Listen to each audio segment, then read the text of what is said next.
आज एक ऐसी दुनिया की गहराई में उतरने वाले हैं जो हमारे चारों ओर मौजूद तो है, लेकिन हम उसकी जटिलता को अक्सर पूरी तरह से नजरअंदाज कर देते हैं। बिल्कुल। विषय है पादप जगत, यानी प्लांट किंगडम। और आज इस विश्लेषण का जो मुख्य आधार है वो है the neat guide to the plant kingdom के नोट्स। हाँ, तो इस पूरी डीप डाइव का मिशन ये समझना है कि कैसे एक साधारण सी एक कोशिकीय संरचना ने अरबों सालों के इवोल्यूशन से गुजरकर, इवोल्यूशन मतलब क्रमिक विकास, हाँ, क्रमिक विकास से गुजरकर इतने विशाल पेड़ों और खूबसूरत फूलों का रूप ले लिया। और ये नीट जैसी मेडिकल प्रवेश परीक्षाओं के लिए बहुत ही ज्यादा महत्वपूर्ण है, क्योंकि यहाँ से हर साल एक दो प्रश्न तो पक्के तौर पर आते ही हैं। एकदम पक्के। लेकिन यहाँ हम सिर्फ रटने वाले तथ्यों की कोई सूची नहीं बनाने वाले। बिल्कुल नहीं। हम समझेंगे कि प्रकृति ने हर कदम पर कौन सी नई इंजीनियरिंग विकसित की, कैसे जीवन पानी से बाहर आया और कैसे उसने पूरी धरती पर कब्जा कर लिया। ये इवोल्यूशन की सबसे शानदार कहानियों में से एक है। अक्सर जब प्लांट किंगडम की बात आती है ना, तो लगता है कि बस कुछ वैज्ञानिक नाम रटने हैं। हाँ, वो विशेषताएं और नाम, लेकिन इसके पीछे का विज्ञान, इसके पीछे का जो क्यों और कैसे है, वो बहुत तार्किक है।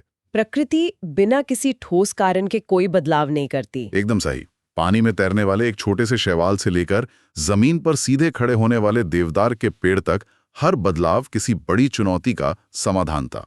और जब हम इन चुनौतियों को समझ लेते हैं, तो वो जो तकनीकी सवाल होते हैं ना, पिगमेंट वाले या प्रजनन वाले, हाँ, वो सब आसानी से याद हो जाते हैं। तो चलिए इसे डिकोड करते हैं। शुरुआत करते हैं टाइमलाइन की सबसे पहली सीढ़ी से, जो है शैवाल यानी एल्गी, पादप जगत का सबसे बुनियादी रूप। नोट्स में एक बहुत ही खास शब्द है इसके लिए, थैलस। शैवाल का शरीर थैलस प्रकार का होता है। इस थैलस का सीधा सा मतलब है कि इसमें कोई जड़, तना या पत्ती नहीं होती। अगर देखा जाए तो ये बस कोशिकाओं का एक समूह भर है। हाँ, और ये मुख्य रूप से पानी में रहते हैं, जलीय वातावरण में, और प्रकाश संश्लेषण करते हैं। पानी में रहने का इनका ये जो चुनाव है, ये कोई मजबूरी नहीं है। नहीं, ये एक बहुत ही कारगर रणनीति है। क्योंकि ये पानी में डूबे रहते हैं, इसलिए इन्हें पानी की तलाश में लंबी जड़ें विकसित करने की कोई आवश्यकता ही नहीं पड़ी। इनकी हर कोशिका सीधे पानी और खनिजों के संपर्क में रहती है। लेकिन यहाँ एक बहुत ही चौंकाने वाला तथ्य है जो नीट के लिए बहुत जरूरी है। हाँ, वो ऑक्सीजन वाला पॉइंट। बिल्कुल।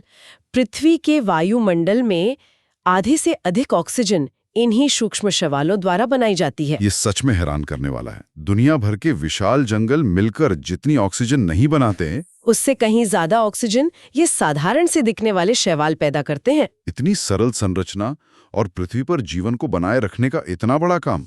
अब नोट्स के अनुसार इन शैवालों को 3 मुख्य भागों में बांटा गया है, और ये वर्गीकरण उनके रंग और भोजन जमा करने के तरीके पर आधारित है। पहला है क्लोरोफाइसी, जिसे हम हरे शैवाल कहते हैं। इसका हरा रंग क्लोरोफिल के कारण होता है, और ये अपना भोजन बिल्कुल सामान्य पौधों की तरह स्टार्च के रूप में जमा करते हैं। इसके उदाहरणों में क्लैमाइडोमोनास और स्पाइरोगायरा आते हैं। इस हरे रंग के पीछे का विज्ञान ये है कि ये आमतौर पर पानी की ऊपरी सतह के करीब होते हैं, जहां सूरज की रोशनी बहुत आसानी से पहुंच जाती है। लेकिन जैसे जैसे हम समुद्र की गहराई में जाते हैं, रोशनी की मात्रा और प्रकार दोनों बदलने लगते हैं। यहीं पर दूसरा वर्ग आता है, फियोफाइसी, यानी भूरे शैवाल। गहराई में रहने के कारण इन्हें एक अलग तरह के पिगमेंट की जरूरत होती है जो उस कम रोशनी को सोख सके, और इस पिगमेंट का नाम है फ्यूकोजैंथिन, जो इन्हें इनका विशिष्ट भूरा रंग देता है। तो ये सिर्फ एक रैंडम रंग नहीं है, बल्कि गहराई के हिसाब से एक सर्वाइवल टूल है। बिल्कुल। और परीक्षा के नजरिए से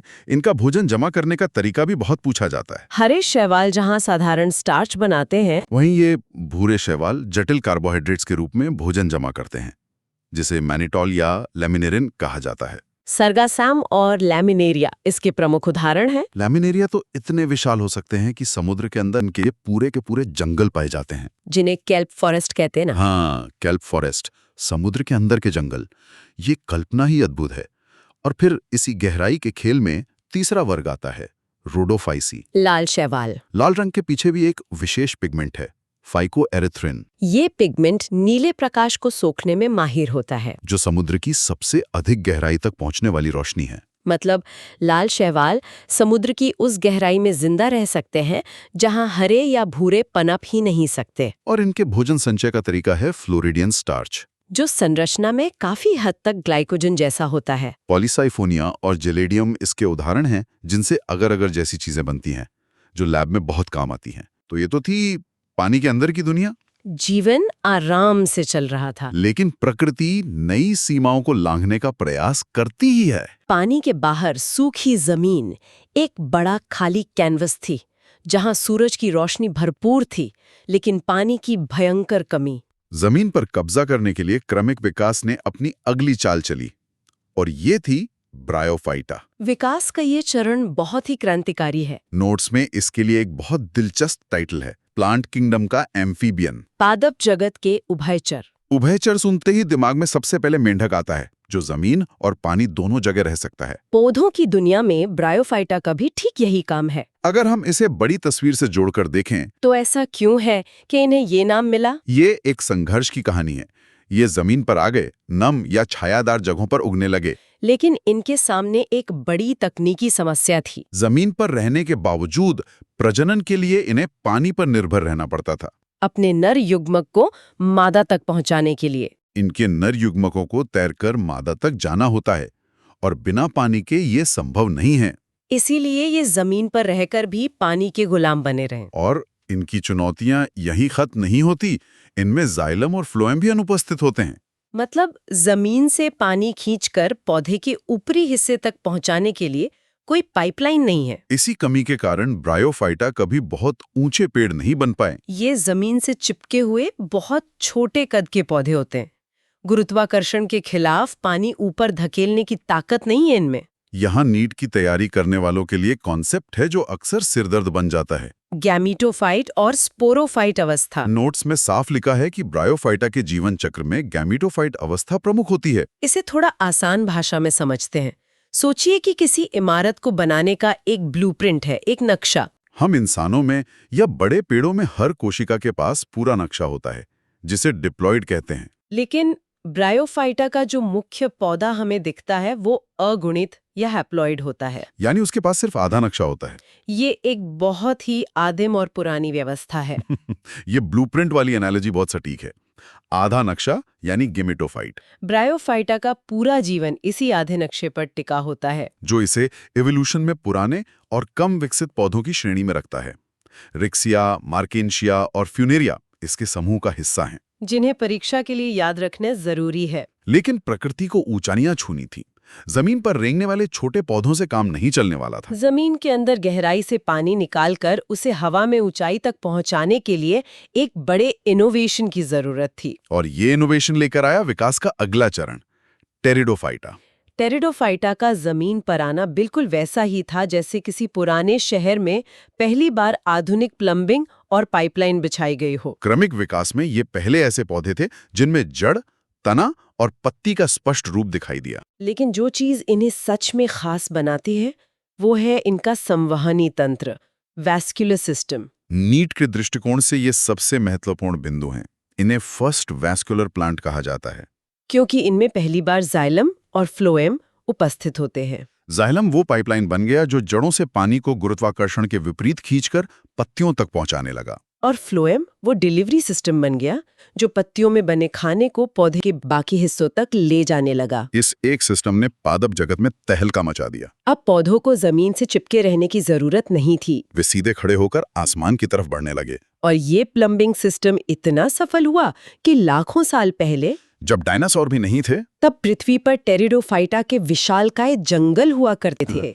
आज जो कोयला हम जमीन से निकालते हैं वो दरअसल करोड़ों साल पहले जमीन में दबे इन्हीं टेरिडोफाइटा के जंगलों का जीवाश्म है। एक और बड़ा बदलाव यहाँ देखने को मिलता है उसी ब्लूप्रिंट की कहानी में। यहाँ गेमीटोफाइट की जगह स्पोरोफाइट अवस्था प्रमुख हो जाती है। यानी अब जो मुख्य पौधा है जिसमें जड़, तना और पत्तियां हैं वो द्विगुणित है। उसके पास पूरा नक्शा है। ये एक बहुत बड़ा शिफ्ट है। लेकिन इतनी प्रगति के बाद भी एक चीज की कमी थी, इनमें अभी भी बीज नहीं बनते थे। ये बीजाणु यानी स्पोर्स के सहारे ही अपना विस्तार करते थे। लाइकोपोडियम, एक्यूसेटम और टेरिस इसके बेहतरीन उदाहरण हैं। बीजाणु बहुत कमजोर होते हैं, एक कोशिका वाले और आसानी से सूखकर नष्ट हो सकते हैं। इसलिए प्रकृति को एक बेहतर पैकेजिंग की तलाश थी। और वो पैकेजिंग थी बीज, सीड। बीज का निर्माण इवोल्यूशन की सबसे बड़ी जीतों में से एक है। बीजाणु के विपरीत बीज एक पूरा टाइम कैप्सूल होता है। इसके अंदर एक नन्हा भ्रूण सुरक्षित रहता है,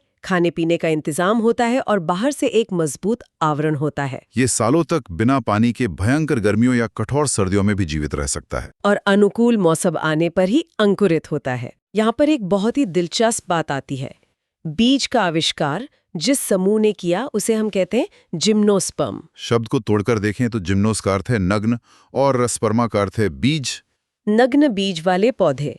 इन्होंने बीज बनाना तो सीख लिया था, लेकिन उन बीजों को किसी फल के अंदर बंद करने की तकनीक अभी नहीं आई थी। बीज बस शाखाओं पर खुले रूप में लगे रहते थे। इस नग्न अवस्था का मतलब है कि इनमें फूल या फल नहीं होते। इसके बजाय इनमें शंकु या कोन्स पाए जाते हैं, नर शंकु और मादा शंकु।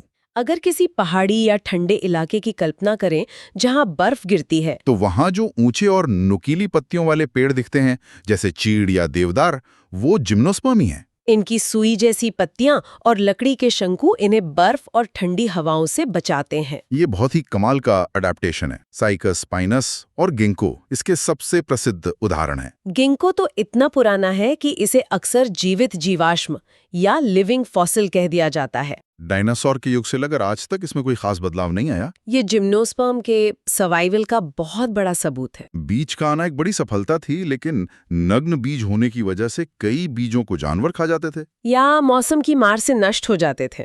और बीजों को दूर फैलाने के लिए हवा पर निर्भरता बहुत अधिक थी। प्रकृति को प्रजनन को और सटीक और बीजों की सुरक्षा को और पुख्ता करने की आवश्यकता थी। यहीं से पादप जगत अपने विकास के चरम शिखर पर पहुंचता है। एंजियोस्पर्म सबसे विकसित पादप समूह। यहां आकर वो सारी कमियां पूरी हो गईं को अब तक थीं।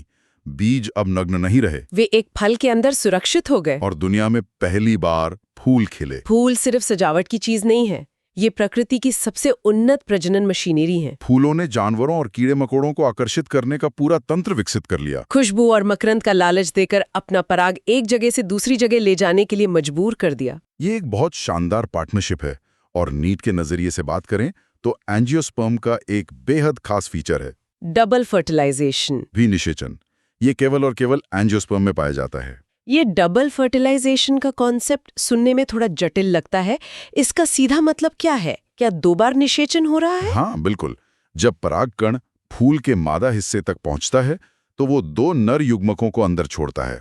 तो एक नर युग्मक मादा अंडे के साथ मिलकर भ्रूण बनाता है, जिससे नया पौधा बनेगा। और जो दूसरा नर युग्मक है वो एक अलग कोशिका के साथ मिलकर एक ऊतक बनाता है, जिसे एंडोस्पर्म कहते हैं। अगर इसे आसान भाषा में कहें तो एक युग्मक ने बच्चे को जन्म दिया और दूसरे ने उसके लिए एक पैक्ड लंच तैयार कर दिया एंडोस्पर्म के रूप में, ताकि जब बीज अंकुरित हो तो उसे शुरुआती पोषण मिल सके।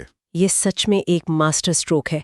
प्रकृति संसाधन बर्बाद नहीं करती। जब तक भ्रूण बनने की प्रक्रिया पक्की नहीं हो जाती, तब तक खाना बनाने का काम शुरू नहीं होता। ऊर्जा बचाने का अचूक तरीका। इसी शानदार तकनीक के कारण एंजियोस्पर्म हमारी धरती पर सबसे ज्यादा पाए जाते हैं। हमारे आसपास के 80 से 90% पौधे इसी श्रेणी में आते हैं। अध्ययन के लिए इन्हें 2 प्रकारों में बांटा गया है, एक बीजपत्री और द्विबीजपत्री। मोनोकॉट और डाइकॉट। एक बीजपत्री के नाम से ही जाहिर है कि इसके बीज में केवल एक बीजपत्र होता है। बीज 2 बराबर हिस्सों में नहीं टूट सकता। इनकी पत्तियों में शिराएं समानांतर होती हैं। गेहूं, मक्का, चावल, घास, ये सब मोनोकॉट है। और द्विबीजपत्री में 2 बीजपत्र होते हैं। चना या मटर को छीलने पर वो आसानी से 2 हिस्सों में बढ़ जाता है। इनकी पत्तियों में एक पूरा जाल दिखाई देता है, जिसे जालिकायुक्त शिराएं कहते हैं। सरसों, आम, नीम, चना ये द्विबीजपत्री के शानदार रियल लाइफ उदाहरण हैं। तो इस सब का असल में क्या मतलब है? हमने पानी के अंदर तैरने वाली एक थैलस कोशिका से शुरू किया था और जमीन पर विशालकाय फल फूल देने वाले एंजियोस्पर्म तक का सफर तय कर लिया। इस पूरे क्रमिक विकास को एक साथ पिरोने और याद रखने के लिए एक बहुत कारगर ट्रिक है, ABPGA। ABPGA ये इवोल्यूशन का एक सटीक नक्शा है। A से एल्गी यानी एकदम सरल शुरुआत। B से ब्रायोफाइटा, पानी से निकलकर जमीन पर पहला कदम। P से टेरिडोफाइटा, जाइलम फ्लोएम के प्लम्बिंग सिस्टम का विकास। G से जिम्नोस्पर्म, बिना फल के नग्न बीजों का निर्माण। और A से एंजियोस्पर्म, फल फूलों से सजे डबल फर्टिलाइजेशन वाले सबसे जटिल रूप। ये टाइमलाइन साबित करती है कि प्रकृति ने कभी हार नहीं मानी। हर नई चुनौती का एक नया बायोलॉजिकल समाधान निकाला गया। अब इस पूरी चर्चा के अंत में एक बहुत ही गहरी बात सोचने वाली है। हमने देखा कि कैसे पौधों ने लाखों सालों में जाइलम, बीज और फल विकसित किए। लेकिन अगर पौधों ने पानी से निकलकर जमीन पर वो प्लम्बिंग सिस्टम और बाद में फल और बीज विकसित नहीं किए होते, तो क्या जमीन पर शाकाहारी जीवों और अंततः इंसानों का विकास संभव हो पाता? ये सोचने वाली बात है कि पृथ्वी पर हमारे अपने अस्तित्व की पूरी कहानी वास्तव में पौधों के इसी विकास क्रम पर पूरी तरह से टिकी हुई है। इस पर विचार करें।